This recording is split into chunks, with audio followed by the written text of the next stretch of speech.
भुवनेश्वरी ह्रीं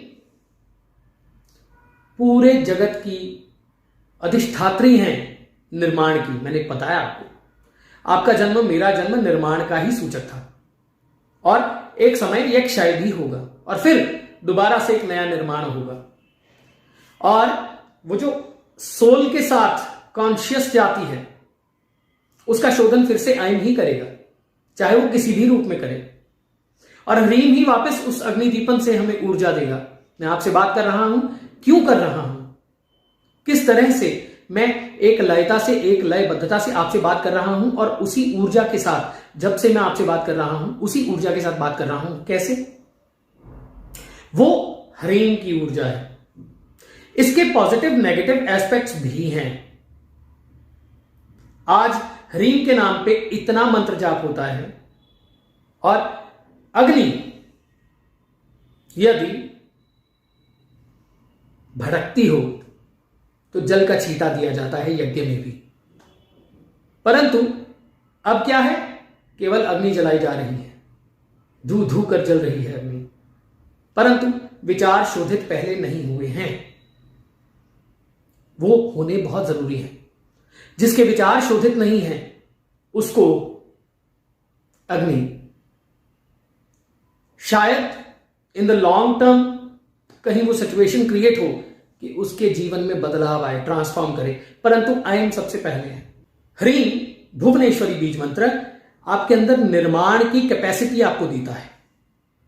मैंने आपको कल बात की थी कि जमीन अगर घास फूस हो, घास पात उसमें हो और उसको जलाया जाए तो धूम्र क्रिएट होता है जो पॉल्यूशन करता है।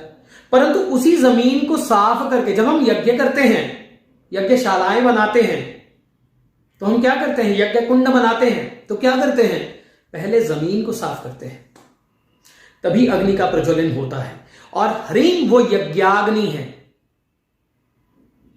इसलिए हमें क्या करना है, उस यज्ञाग्नि को अपने अंदर प्रज्वलित करना है ह्रीं के द्वारा। साधक जब आयन से ह्रीं पर पहुंचता है तो उसके अंदर उस ऊर्जा का प्रस्फुटन होना शुरू हो जाता है जो अग्नि की ऊर्जा है, जो निर्माण की ऊर्जा है, जो व्यक्ति को एक लयबद्धता से अपने निर्माण की तरफ जाने को उत्सुक कर दे।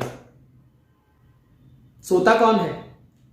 ये जागरण की ऊर्जा है, ये जागरण की ऊर्जा है। सोता कौन है?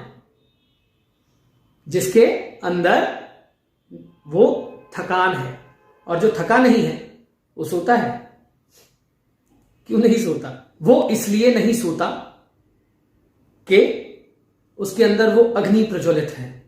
वो इसलिए कभी थकता नहीं, अपने लक्ष्य तक पहुंचने तक एक लक्ष्य रहता है, क्योंकि वो अग्नि उसके अंदर प्रज्वलित है।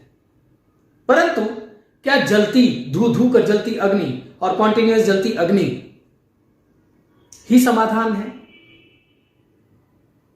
तो ये एक अलग रहस्य है। इसके बारे में ह्रीं के इसी सीरीज में, नवार्न मंत्र की इसी सीरीज में हम ह्रीं की और बहुत सारी बातें करने जा रहे हैं।